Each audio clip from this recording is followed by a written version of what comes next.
Russia, a land of immense beauty and stark contrasts. A name that evokes images of vast plains, snow-covered forests, and glittering onion domes. It is a country that stretches across 11 time zones, from the icy Arctic in the north to the temperate shores of the Black Sea in the south. But beneath this picturesque facade lies a history as tumultuous and dramatic as any in the world. A history filled with tales of conquest, revolution, and resilience. From its humble beginnings as a collection of Slavic tribes who settled along the rivers and forests, forming the early foundations of what would become a vast empire, to its rise as a global superpower, influencing world politics and culture in profound ways. Russia's story is one of constant change, marked by periods of both immense glory and devastating hardship. From the Mongol invasions to the rise of the Tsars, from the Bolshevik Revolution to the Cold War, each era has left an indelible mark on the nation's identity. To understand Russia today, one must delve into its past. We must explore the ancient cities like Novgorod and Kiev, where the seeds of Russian civilization were first sown. We must journey through centuries of triumphs and tragedies, witnessing the architectural evolution from medieval fortresses to modern skyscrapers. Witnessing the rise and fall of empires, the clash of ideologies that shaped the 20th century, and the profound changes that came with the dissolution of the Soviet Union. And through it all, the enduring spirit of its people, celebrating their rich cultural heritage through festivals, music, and dance. This is the story of Russia, a nation shaped by its past, grappling with its present, and striving to define its future. The vast landscapes, from the Volga River to the Ural Mountains, have witnessed countless historical events that have shaped the nation's destiny. It is a story of resilience in the face of adversity, of a nation that has continually reinvented itself through technological advancements and industrial growth. It is a story of unwavering faith amidst uncertainty, with the Russian Orthodox Church standing as a symbol of spiritual endurance through centuries of change. The faith of the Russian people has been a cornerstone of their identity, providing solace and strength in times of turmoil, and of a people forever bound to the land they call home. The vast countryside, with its fertile plains and rugged terrain, has been both a source of sustenance and a symbol of the enduring connection between the Russian people and their homeland. Let us begin our journey. Through the changing seasons, we will explore the rich tapestry of Russian history, understanding how the past has shaped the present and will continue to influence the future. Join us as we uncover the layers of this fascinating nation, one chapter at a time. The vast expanse of Eastern Europe, with its rolling steppes and winding rivers, stretches out like a vast, unending sea of grass and water. This land, with its rich soil and abundant resources, has been a cradle of human civilization for millennia. It was once home to a patchwork of Slavic tribes. These semi-nomadic peoples, united by language and tradition, lived off the land, their lives intertwined with the rhythms of nature. They hunted in the dense forests, fished in the clear rivers, and cultivated the fertile plains.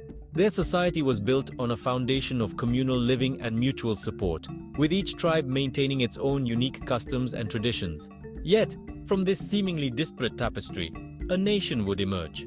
The Slavic tribes, despite their differences, shared a common cultural and linguistic heritage that would eventually bind them together. Over time, these tribes began to coalesce into larger political entities, driven by the need for mutual defense and economic cooperation. In the 9th century, a Viking chieftain named Rurik arrived in the region, establishing his rule over the Slavic tribes and laying the foundation for what would become the Kievan Rus.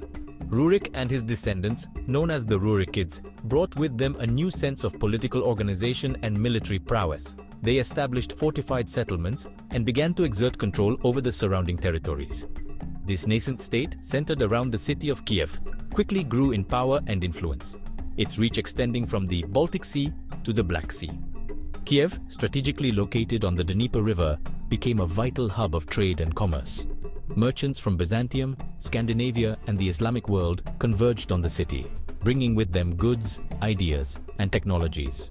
The Kievan Rus embraced Orthodox Christianity, its rulers forging close ties with the Byzantine Empire.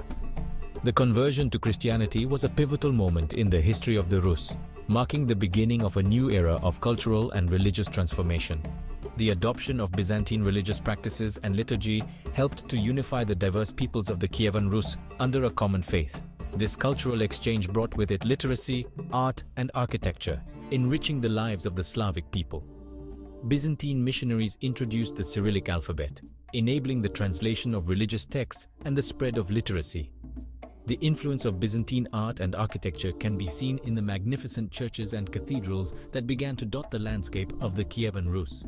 Kiev, with its magnificent churches and bustling marketplaces, became a beacon of civilization in Eastern Europe, a testament to the burgeoning power of the Rus. The city's grand cathedrals, adorned with intricate mosaics and frescoes, stood as symbols of the newfound religious and cultural identity of the Kievan Rus. The marketplaces, filled with merchants and traders from distant lands, buzzed with activity and exchange.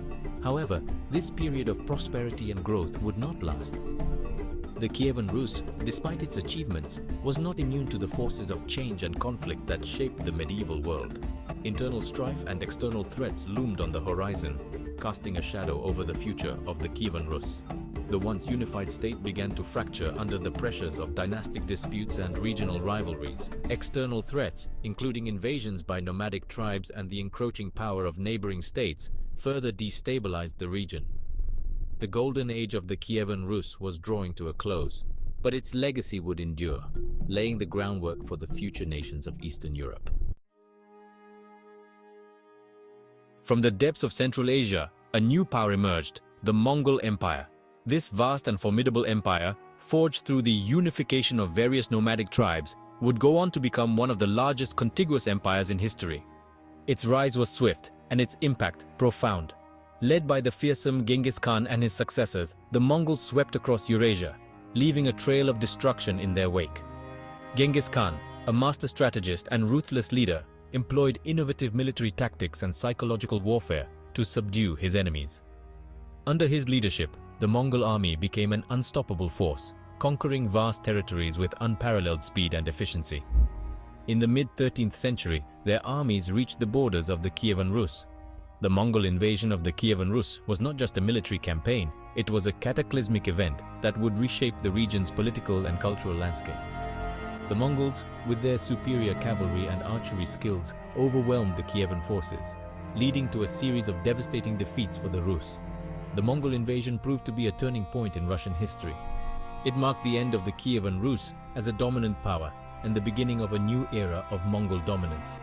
The invasion disrupted the existing political order, leading to the fragmentation of the Kievan state and the rise of new regional powers. The once mighty Kievan Rus was shattered, its cities sacked and its people subjugated. The Mongols employed brutal tactics to ensure compliance, including mass executions and the destruction of entire cities. The devastation was so extensive that it took centuries for some regions to recover fully. For over 2 centuries, the Mongols ruled over the Russian lands, demanding tribute and obedience. This period, known as the Tatar Yoke, saw the Russian principalities paying heavy tributes to their Mongol overlords. The Mongols established a complex system of administration to manage their vast empire, relying on local rulers to collect taxes and maintain order. This period of Mongol domination, known as the Tatar Yoke, left an indelible mark on Russian society. The Mongol influence permeated various aspects of Russian life, from military tactics to administrative practices. The Mongols introduced new technologies and trade routes, facilitating cultural exchanges between East and West. It fostered a sense of isolation from the West, as Russia found itself cut off from the cultural and intellectual currents of Europe. The Mongol rule created a barrier that limited Russia's interactions with Western Europe, leading to a divergence in cultural and political development.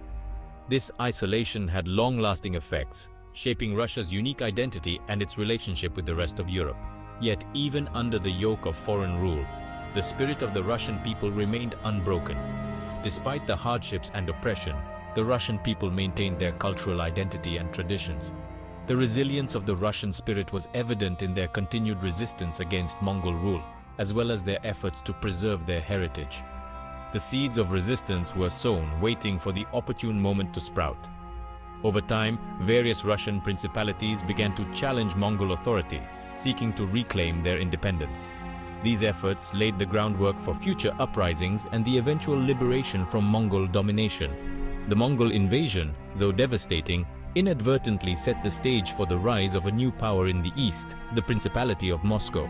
As the Mongol grip on the region weakened, Moscow emerged as a center of resistance and leadership. The principality's strategic location and strong leadership allowed it to gradually consolidate power and expand its influence, eventually leading to the formation of a unified Russian state. As the Mongol Empire began to weaken, a new power center emerged in the Russian lands, the Principality of Moscow. Strategically located at the crossroads of trade routes, Moscow attracted merchants, artisans, and laborers, steadily growing in wealth and influence. The princes of Moscow, shrewd and ambitious, skillfully played rival Mongol factions against each other, consolidating their power and expanding their territory. They adopted the title of Tsar, derived from the Roman Caesar, signifying their imperial ambitions. In 1480, Ivan III, Grand Prince of Moscow, finally broke free from Mongol control, declaring himself sovereign of all Rus. This momentous event marked the birth of a unified Russian state, with Moscow as its capital. The Tsars of Moscow continued to expand their realm, incorporating neighboring principalities and pushing eastward into Siberia. They forged alliances, waged wars, and consolidated their authority, transforming Russia from a fragmented collection of principalities into a formidable European power.